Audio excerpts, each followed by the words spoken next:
여러분 안녕하십니까? 2021년 10월 더불어민주당 서대문을 김영호 뉴스입니다.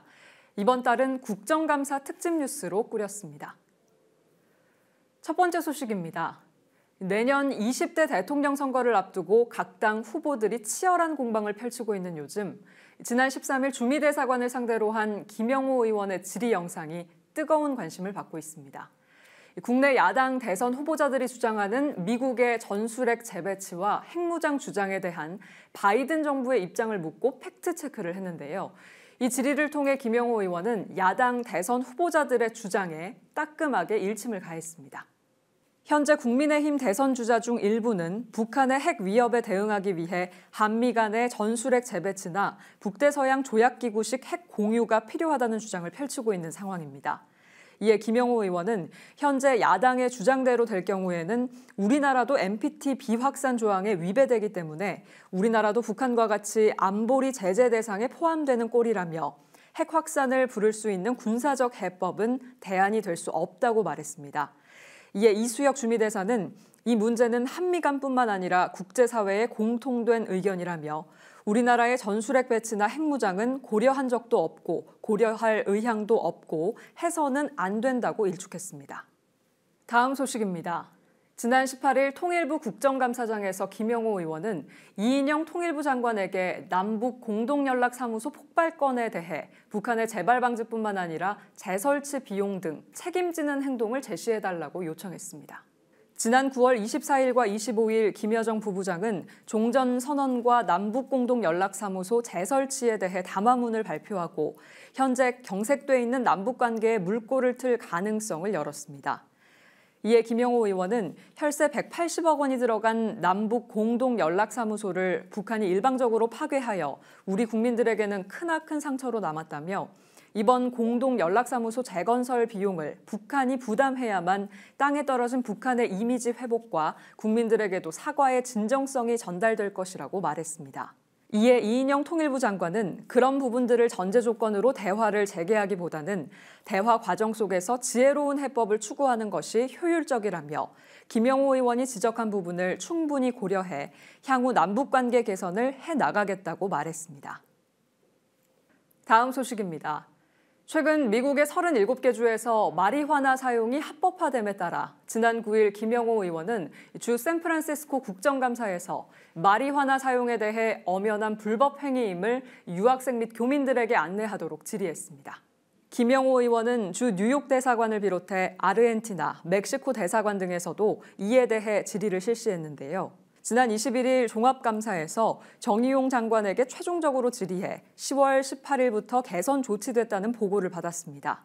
이에 따라 마리화나 합법국가에 입국하는 교민 등에게는 마리화나 흡연 또는 국내 반입 시 형사처벌될 수 있다는 영사콜 문자를 보내도록 조치가 취해졌습니다. 이에 김영호 의원은 최근 마약 관련한 범죄가 급증하고 있어 마약 청정국으로서의 지위를 잃어가고 있다며 이번 개선 조치를 시작으로 마약에 대한 제도적 기틀을 정비해 마약 청정국이라는 타이틀을 다시 가져오겠다고 말했습니다. 다음 소식입니다. 지난 11일 김영호 의원은 장원삼 주 뉴욕 총영사에게 미국 교민들의 주류사회 진출을 가로막고 있는 국적법 개정안의 실태를 지적하고 이에 대한 피해 사례를 철저히 조사해달라고 요청했습니다. 국적법은 2010년 개정됐는데요. 그로 인해 22세가 지난 해외 태생 여성이 한국 국적을 선택하지 않을 경우에도 국적 자동 상실이 되지 않고 이중 국적으로 유지됨으로써 선의의 피해자들이 양산되고 있는 실정입니다. 김영호 의원이 사례로 든 엘리아나 민지 이 씨는 미 공군 입대를 앞두고 있었으나 복수 국적이 확인돼 입대가 좌절되는 큰 피해를 보았습니다. 이에 김영호 의원은 우리 교민들이 미국 주류사회에 진출해서 미국 내 영향력을 높이는 것도 공관의 역할이라며 선의의 복수국적자 피해 사례를 철저히 조사해 국회에서 법을 개정할 수 있도록 도움을 달라고 요청했습니다. 장원삼 주 뉴욕 총영사는 김영호 의원의 지적은 충분히 일리 있는 지적이고 현재 법 개정을 준비하고 있지만 재외동포들의 불편을 해소하기에는 아직 미흡하다며 조사 자체에 상당한 시간과 행정력이 필요하지만 이를 검토해 보겠다고 말했습니다. 질의를 들은 이광재 위원장은 더불어민주당의 윤건형 의원과 국민의힘 태영호 의원에게 국적법 TF팀을 결성해 이 문제를 시급히 해결해달라고 말했습니다. 다음 소식입니다. 지난 7일 김영호 의원은 주일 대사관 국정감사에서 강창일 대사에게 제1동포들의 여권 발급 공작에 대해 질의하고 이에 대한 해결책을 촉구했습니다. 외교부에서 제출한 제1동포 여권 및 여행 증명 발급 현황에 따르면 2009년 기준으로 제1동포의 여행 증명서 신청 및 발급 건수가 이상하리만큼 급격하게 감소했습니다. 이는 2009년 공직선거법 개정으로 재외국민 약 250만 명이 새로운 유권자로 포함되는 상황 속에 이들의 투표권을 박탈하기 위한 국정원의 공작임이 드러났습니다. 이에 김영호 의원은 이를 방임한 외교부를 따끔하게 지적하고 여권 발급의 절차를 개선할 것을 촉구했습니다. 국감 현장 영상 함께 보겠습니다. 조선 사람들의 후예들로 국가가 마땅히 보호해줘야 되는 동포들인데 우리 국가기관들이 이들을 배제하는 행위를 했다는 건 단순히 정치 개입을 했다는 게 아니라 하나의 인권 유린의 사례로 보실 수 있다는 거죠. 여권 발급의 주무부처인 외교부 역시 국정원의 이런 공작에 직간접적으로 기여했다는 점을 이제 지적하는 겁니다. 예, 과거에 그렇게 했다고 저도 생각하고 있습니다. 다음 소식입니다. 지난 10일 김영호 의원은 샌프란시스코 국정감사에서 소녀상이 세워진 지 4년이 넘도록 소홀히 관리하는 총영사의 행동을 지적하고 일본 공작에 대한 대응 매뉴얼을 만들 것을 요청했습니다. 현재 일본은 전 세계 소녀상 기린비 철거를 위한 각종 공작을 펼치고 있습니다. 하지만 대부분의 공간에서는 정부 간의 마찰을 우려하며 민간단체의 모든 것을 미루고 있는 실정인데요.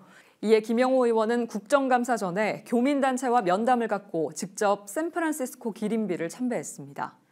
국정감사장에서 김영호 의원은 일본은 매우 조직적으로 정부와 영사관, 일본 교민까지 나서서 방해 공작을 치밀하게 준비해 소녀상 설치가 무산된 경우도 매우 많다며 일본의 소녀상 철거 로비에 대한 매뉴얼을 만들어 철저히 대응하지 않으면 한순간에 소녀상이 사라질 우려가 있기 때문에 대응 매뉴얼을 만들어 우리의 소녀상을 지켜달라고 질의했습니다. 이에 윤상수 샌프란시스코 총영사는 샌프란시스코 기린비는 절대 철거 안 될 자신이 있다며 일본 공작에 대비하는 매뉴얼을 만드는 방향으로 검토하겠다고 답변했습니다. 이상으로 서대문을 지역위원회 10월 국정감사 특집 뉴스 브리핑을 마칩니다. 시청해주신 여러분 고맙습니다.